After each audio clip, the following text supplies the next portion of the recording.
अब क्या कहते हैं परमात्मा, शिवमंडल, शिवमंडल शिव का लोक, ब्रह्मापुरी ब्रह्मा का लोक, और शिव विष्णु लोक है ही।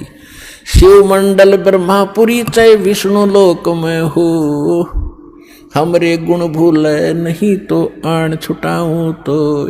वहां से भी छुटा लूंगा, चाहे किसी लोक में जाकर तो मुझे याद करेगा, भगवान गलती बन गई, हे परमात्मा अब घनी गलती बन गई, तो वहां से भी छुटवा लाऊंगा तेरे को। और उस पूंजी को बचा कर परमात्मा फिर जन्म फिर भी देना पड़ेगा, और जन्म लेकर फिर आपने सतलोक आश्रम बरवाला जिला हिसार में फिर भी आना ही पड़ेगा, चाहे कितना भटक लियो। इसलिए ये गलती अब ना करियो, इसलिए आपको बार बार ये ज्ञान दिया जाता है। ये जितने भी सतलोक आश्रम बरवाला जिला हिसार हरियाणा, इस आश्रम को छोड़कर जो ज्ञान और भक्ति विधान है इस दास के अतिरिक्त इस विश्व में नहीं है, किसी संत के पास नहीं है, यह सत्कर मान लियो। दास ने कोई शौक नहीं, कोई लोभ नहीं, किसी प्रकार का जो भी आपका दान धर्म आता है, क्योंकि दान धर्म किए बिना आपका उबारा नहीं हो सकता, और शास्त्र अनुकूल साधना में दान प्रयोग नहीं हुआ तो उसका कोई यूज नहीं। तो ये दास को ये जड़ी मिली है, आपको उभारने का एक तरीका मिला है, दाता ने दिया। ये शास्त्र अनुकूल साधना शास्त्र विधि अनुसार यहाँ पर है, इस विश्व में है ही नहीं। तो अब आपका दाव है, जितना समय लगा है इसमें जल्दी जल्दी करके अपना उभारा कर लो, लूट लो, या राम नाम की लूट जो लूटी जाते हैं, फिर दाव नहीं लगेगा। परमेश्वर कहते हैं, चढ़ी चौंच भर लेगी नदी ना घट्यो नीर, और दान दिए धन घटे नहीं, कह रहे साहिब कभी। ये भगवान का वचन है, किसी बालक का नहीं है।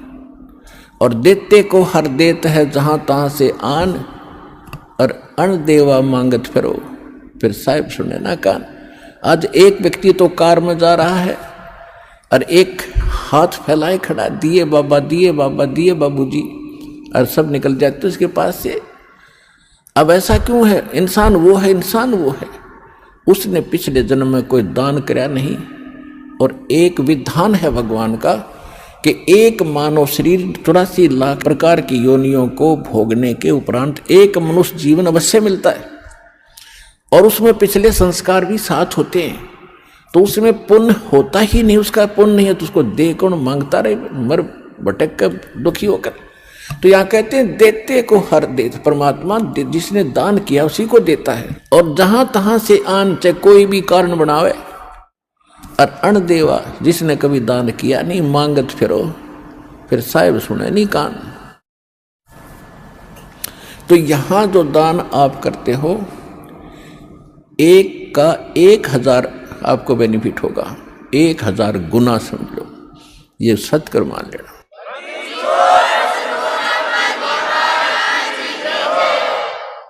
और इसके साथ साथ कहते हैं गुरु बिन माला फेरते, गुरु बिन देते दान, गुरु बिन दोनों निष्फल हैं, चाहे पूछो वेद पुराण।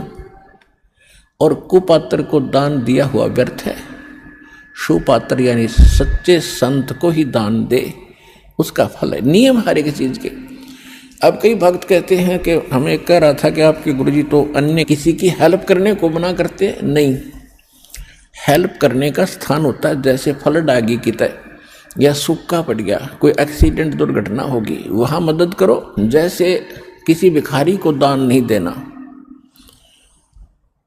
अब कोई अपना धंधा करके खाओगा, कुछ भगवान के गुण गाओगा, उसको मालिक के चरणों में लाओ, उसका नाम दिलाओ, उसको भक्ति कराओ, उसका उद्धार हो जाएगा। तो भिखारी को दान देना या किसी अन्य संत को दान देना नहीं चाहिए। उनको क्या दे सकते हो? खाना खिला सकते हो, कोई वस्त्र सिलाकर पहना सकते हो, अगर आप उसकी मदद करना चाहते हो। उसको कैसे ना देना, क्योंकि वो साधु संत नहीं है, वो भिखारी बकवादी व्यक्ति है।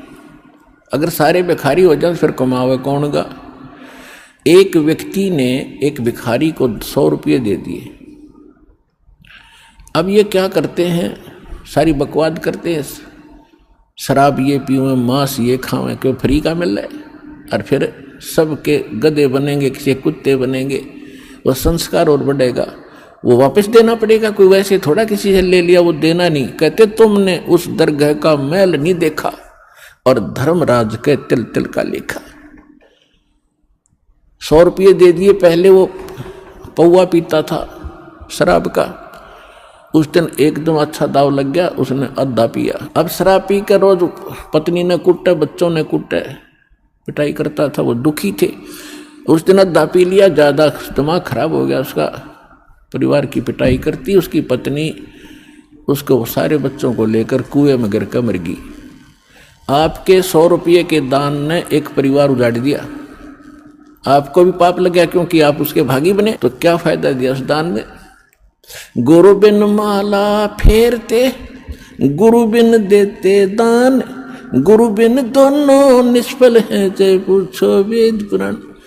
अब जैसे द्रौपदी ने एक अंधे महात्मा को एक कपड़ा दिया था 9 इंच बाई 3 फुट 4 फुट, एक छोटी सी टुकड़ा अपनी साड़ी से पाड़ कर। वैसे उसको दान करने में सारी साड़ी उसकी खराब हो गई थी, लेकिन महात्मा को केवल एक इतना साइज मिला था। और वो स्वयं परमात्मा थे, क्योंकि ये अपनी आत्मा के साथ फिरते हैं और पहले आने वाले किसी संकट से बचाने के लिए पहले लीला करते हैं। भले उन्होंने नाम नहीं ले रखा था, फिर भी दान जो सुपात्र को दे दिया जाता है, कोई अच्छे साधु संत को, उसका भी फल मिलता है, लेकिन मोक्ष नहीं हो सकता उससे। तो छोटे मोटे संकट निवारण भी परम संत से ही होते हैं, और वो परमात्मा स्वयं ही लीला करता है उस संत की। इसलिए साधु संतों की आज तक महिमा बनी रही। वो स्वयं कर जाता था 2-4 जगह, और फिर सब किन्ना टूक मिले जाते जो लाल कपड़े पहन कर फिरते थे कि साधु एक जैसे ही होंगे, क्योंकि वो भी साधु भी तो उसी की आत्मा है भगवान की, जो उनके लिए तड़फ रहे, लेकिन रास्ता मिल नहीं रहा, बताते हैं तो वो मान नहीं रहे, तो बच्चे हैं उसके।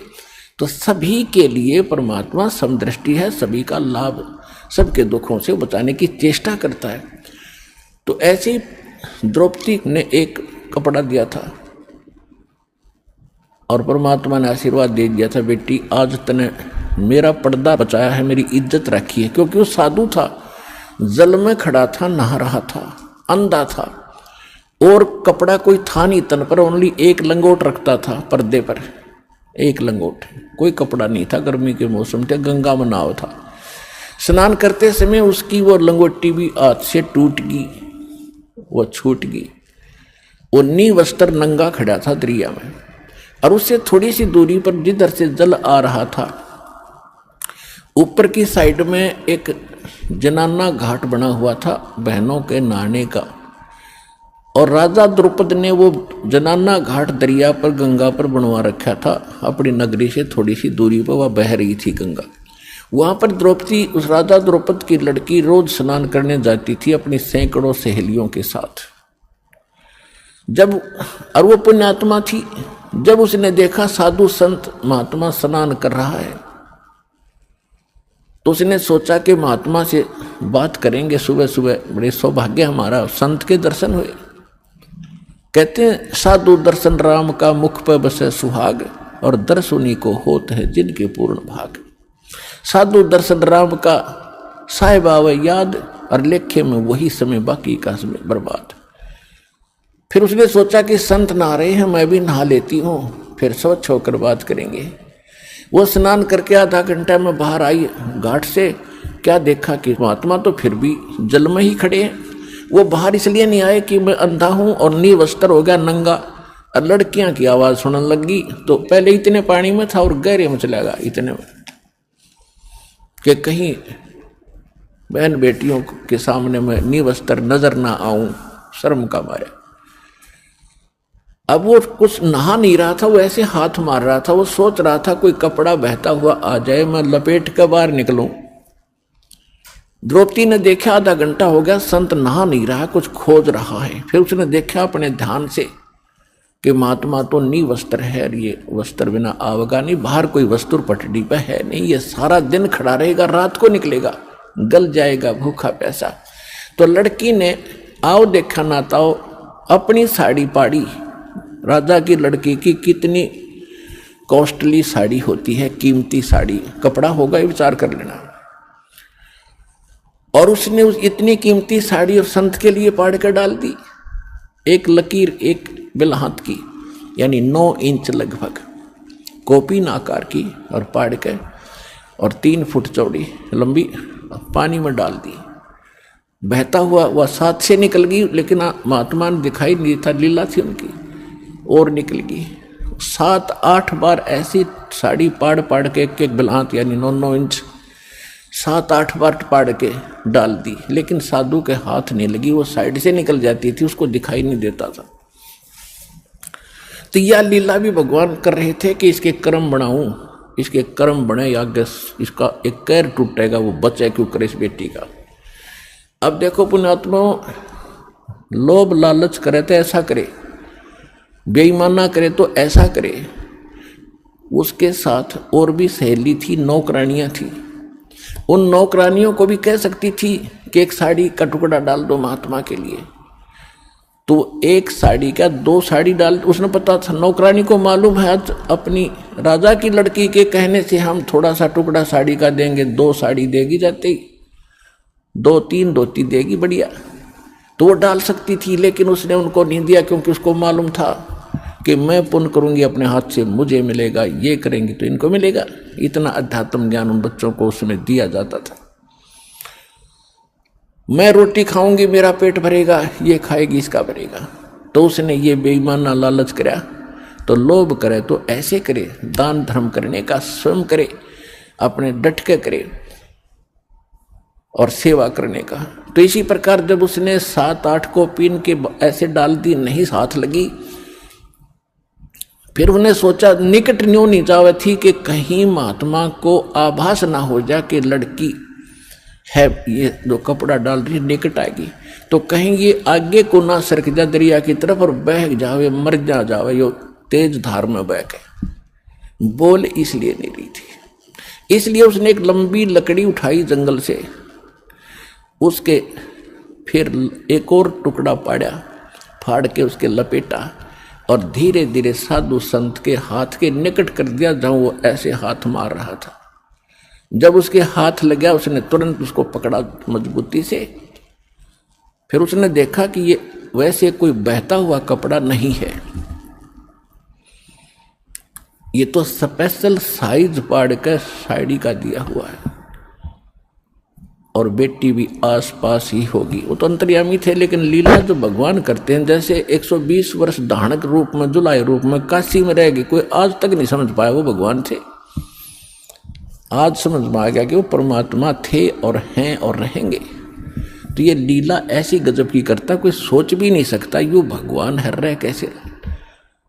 अंधे की लीला कर रहे थे, अंधे वाली करी पूरी। इस काल को भी धोखा देता है, यही वेद में लिखा है। और यही नानक साहब कहते, ए ठगवाड़ा ठगी देश खरा सियाणा बोता बार, ये धारण के रूप रहा करता। और खुद कहते भगवान सोचल सिद्धर मैं करूं अपने जन के काज।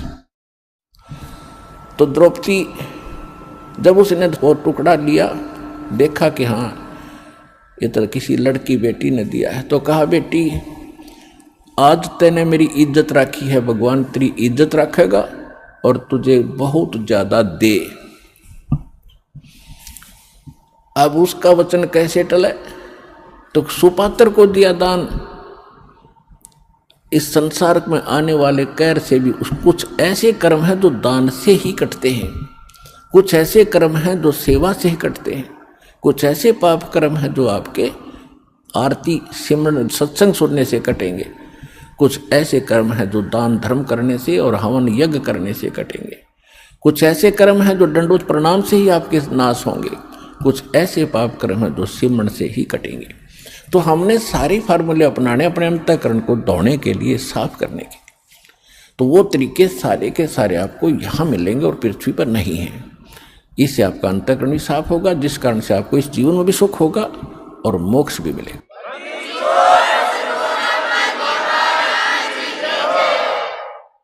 अब द्रौपदी का विवाह हो गया अर्जुन से और पांडव हार गए जुए में।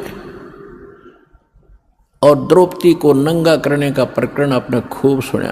दुशासन को आदेश दे दिया दुर्योधन ने कि इसको नंगा कर दे बड़ी सभा में और इसका चीर उतार दे। हम अंधे हैं। द्रौपदी ने एक कुवचन कहा था, जिस समय राजा युधिष्ठिर ने एक शीश महल बनाया था शीशे का, और दुर्योधन को न्योता दिया था भोजन के लिए। ये गया तो इसकी टक्कर लगी शीशे में, दिखा कौन, यू गिर गया। द्रौपदी आई थी पानी लेकर के सिर पे मटका भर के, और हंसती हुई कहने लगी कि अंधों की संतान अंधी ही होती है। उसने एज ए भाभी अपने देवर को एक मजाक कर दिया, और कहते हैं दुर्योधन दुष्ट आत्मा था, उसका इतना दुख मान गया कि इसको सबक सिखाऊंगा कि इसने कैसे कह दिया मेरे साथ ऐसा मजाक, अभद्र मजाक किया है। अपने आत्माओं परमात्मा कहते हैं साधु सोना और सजन, संत भगत सोना और सजन पुरुष टूट जोड़े 100 बार, और दुर्जन और पाका कलश एक के धक दरार।